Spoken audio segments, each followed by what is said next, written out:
Meron naman po tayong sasagutin, query galing sa ating follower, pero bago yan, shoutout po muna kay Benedict Rania ng Sariaya, Quezon, Almadi Gyapar ng Moro Truckers, at kay Dodong Renoval.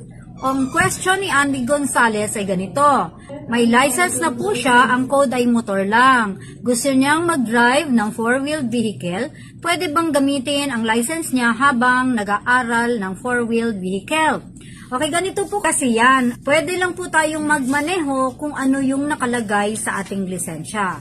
Kung ano po ang naka-indicate na DL code, yun lang po ang ating pwedeng manehuin. Kung tayo ay magpa-practice ng 4-wheeled vehicle, yun po ay gawin natin sa loob ng isang private na compound at hindi po pwede sa national highway or any public road.